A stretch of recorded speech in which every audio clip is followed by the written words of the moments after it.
Rick, in case there are people who've bought this and they've not really heard Carl before, remember we were talking a while back about the questionnaire that is often featured at the end of the TV programme Inside the Actors Studio? Oh, yeah. Where the host, James Lipton, always asks the same questions to every guest. And it's just supposed to sort of, get their creative, juices flowing, their mind working. We did ask Carl some of them. We never completed the questionnaire. Oh, let's I thought carry I'd on fire with that a few then. more at him. And that'll also introduce people to the way his mind works a little bit. Okay. Question 6. What sound or noise do you love, Carl? There isn't really one that I love. Nice noises, like the ones you get. Like I like going in the park, right? And you go, oh, that's nice, isn't it? And you get like bird noises and stuff. Give me your fucking wallet. But then like things like nice noises like that, and but you fucking cunt. Why did you fucking sleep with her? It's lovely in the park, isn't it? But with those bird noises comes a bit of stress, right? Because I was in there the other day, and like I say, little bird noises and that, and a little robin was there, and I thought, that's odd, that's out early, right? Because it's like sort of summertime and that. Sure. And then I thought, oh, that's nice, and I was watching it, and then it got like a little worm, right? And I was like, hey, put it down, right? Sorry, whoa! What do you mean? Because Why are you interfering? Why were you interfering in nature with a robin taking a worm? Just because it was a nice sunny day and that, and I thought, you see, worms normally come out when it's raining, don't they? And you go, well, I bet they're happy to die, in a way, because it's chucking it down, it's miserable. They come to the top of the soil then, don't they? Yeah. When it's miserable. But it was a sunny day. That's they don't drown, I assume. No, it's not that, is it? It's just that they hear the water or something falling on the ground and they go, what's going on? And they come up to see what's happening. What? No way. But why do they come up when they think it's raining? Because they're hearing, like, knocking on their land, and they're going, who's that? And they come up. Sorry, wait a minute. But why do you think they come up when it's raining? Because they're hearing the noise of the rain. Yes, but they know what it is. What am I doing? Why am I talking like him? Of course they don't know what it is. Look. Can worms hear stuff? Yeah. Well, they got... You don't know anything, Carl! But I assume they can sense vibrations and so on, but they can't hear in the way we hear. No, they don't have ears, can't. do they? Of course they can't. Well, whatever, right? So all I'm saying is that. But what was this thing about these worms? They hear the tapping and go, oh, what's that? Right, tell us. Okay, so start. You're a worm, okay? It starts raining. Tell me your thought process. Well, you just you're down there. You can't see anything. It's dark anyway. Yeah. So and you hear eyes. about this, don't you? You hear about blind people have got really good ears. And it's the same with a worm. No, they do. It's an extra sense. They say. No, it's not. That's nonsense. That's nonsense. They start getting used to relying on them more, but it doesn't. So you don't turn into bionic woman because you lose your eyes. No, but you do, because you use them more. If you use something a lot, you get better at it. So their ears are good. So all I'm saying is, so this rain's coming down. I don't know who to believe here, Rick. The rain's coming down on the land. The worm goes, what's going on? Goes, what's going on? He wiggles up to the top. So what does he do? So it goes up and it sort of sees it's raining, and then it goes back down again, doesn't it? But that's what I'm saying about the. What do you mean? What is this world where he goes, oh, it's just rain again? Oh, so that's the 400th time I've been caught out this year. It's rain. I'll remember next time. I won't come up. What do you think a worm is capable of in terms of cognitive thought? What do you mean? Well, a worm can basically tell certain chemicals and certain light patterns. That's all it is, really. Yeah, and it's not thinking. It's not choosing its favourite food. But you don't know that. It's the same way you're saying to me, I don't know what a worm's thinking. You don't know what it's thinking. I know it's not thinking. You don't know that, though, is what I'm saying. You don't know what things are thinking. Everything thinks. No, it doesn't. No, it doesn't. No. The thinking... There's something in this room that's not. All right, what about this one, then? What about flowers? Do you think they've got a mind? A feeling? Because here's something that... Again, they use phototropism. They go towards the sun. They close and open. Well, can you stop using long words, Rick, like sun? Listen. Do you know I've been to my mum and dad's? Right, I was talking to my mum about stuff. Oh, right. And she was saying how this flower solved a crime. What happened was there was a murder right, in an office, So they said it's obvious that someone who works in the office did this murder because that person's only a sort of a typist. He has, they've done nothing wrong. So they said that's narrowed it down, right? So this flower man came in and he said, I can sort this out for you. So they said, what do you mean? He said, well, during the murder, the plant was knocked off the cabinet, Yeah. Right.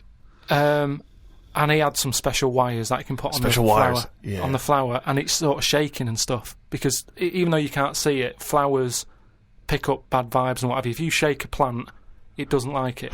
Okay. Right? So what happened was, he said, right, what we'll do, we'll put the plant back on the shelf, Yeah. we'll water it, we'll calm it down, then get Get a nice cup of tea.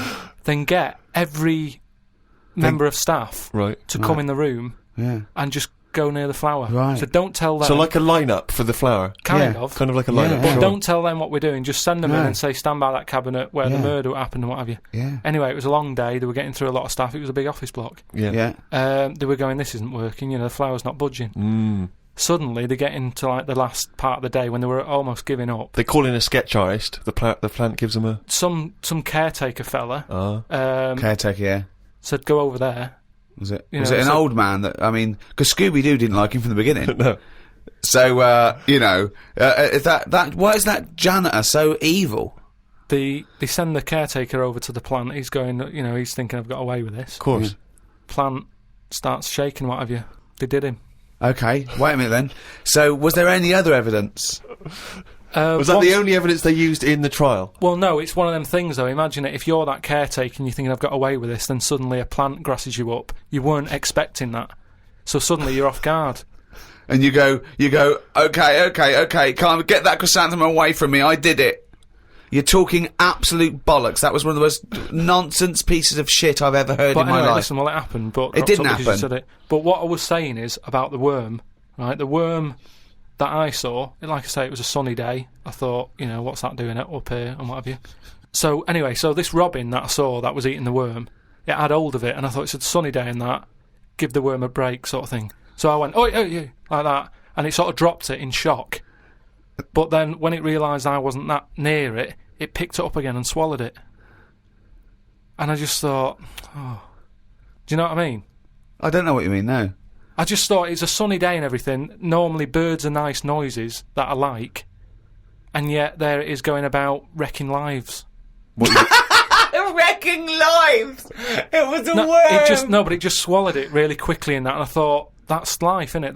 That's what life is like. 1 minute it's there, then it's not.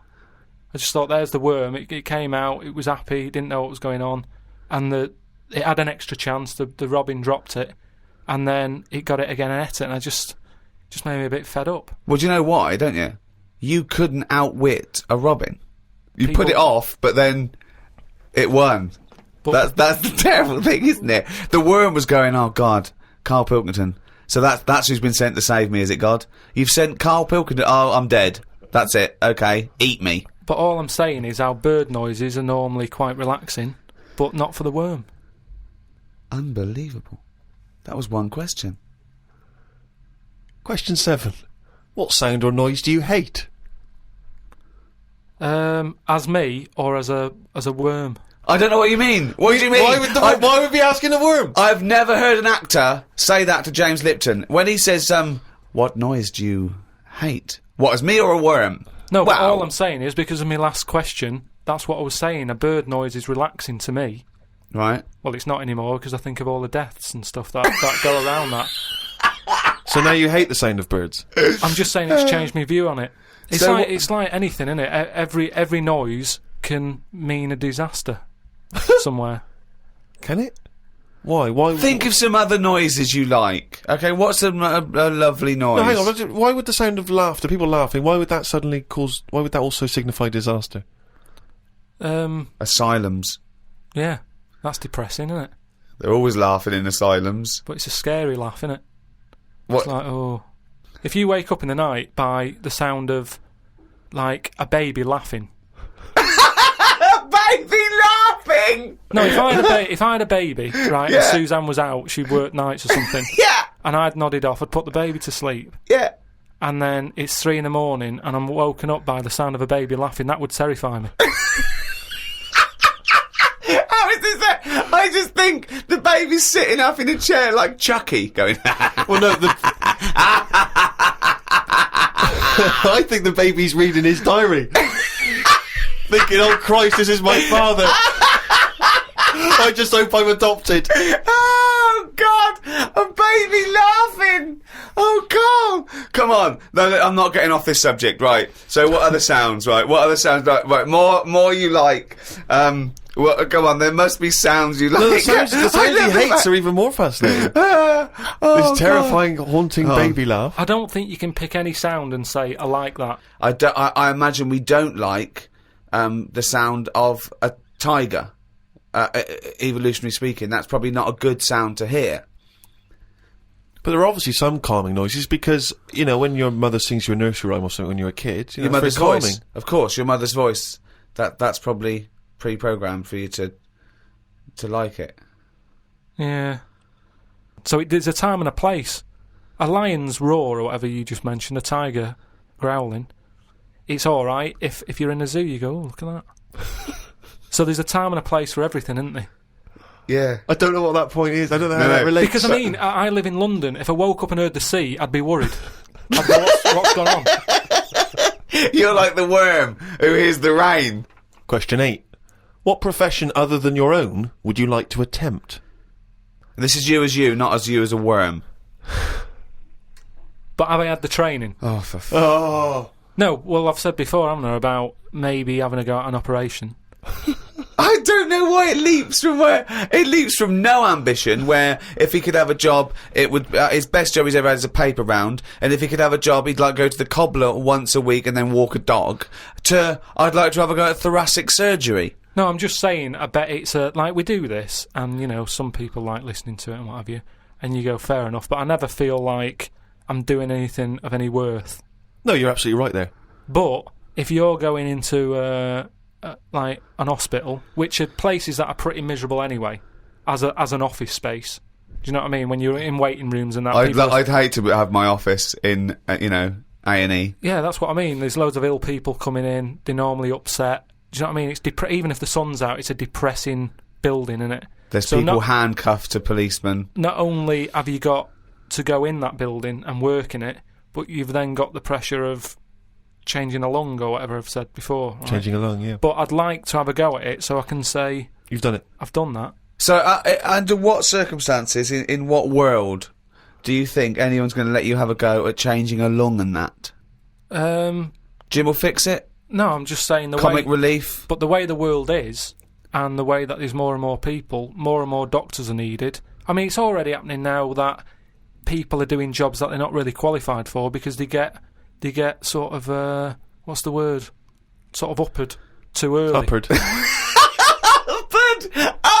I love the fact it's basic language. It's like it's unbelievable. It's like there are only sort of like 50 words in the English language, so he has to change them and customise them. Uppered. Do you know what I mean? Promoted. Yeah, promoted. Yeah. They get promoted. I prefer uppered. Uppered's great. So why was I not uppered? Unbelievable. So do you know what I mean? I think because more and more people are knocking about, we need more and more doctors. Yeah. You get a job in a doctor's, you're going to be promoted sooner now, I think. Yeah. Well, what I'd do is I'd probably upper you, and then what's the word? You go away them. I think it is you go away them. You leave the door. You leave the door. You fire them. That's it. That's the word I'm looking for. So I'd upper you and go away the doctor, if anything. But I've been to. You know how I don't like going to the doctors and stuff. Yeah. Right? Because you're always scared that they might investigate below the bridge. Yeah, but I checked on that before. I signed up to it, and then they said, right, before we can take you on as a patient, you've got to have a health check, right? Which I thought was odd, because it's almost like saying, if you're ill, we can't be having you coming here, right? But I said, right, okay, fair enough, what is this health check? And they said, we just check your body out and make sure you're fit and healthy. And I thought, that isn't enough information. I want to know if it's the old finger trick, or... And I said, what do you mean, though? When you said health check, what do you do? And she said, it's just... I think she knew what I was getting at. And she said, it's just the blood pressure, your height, your weight, Okay. That's about it. So I went and had it and stuff. But you had to, before you sort of said, right, I want this doctor,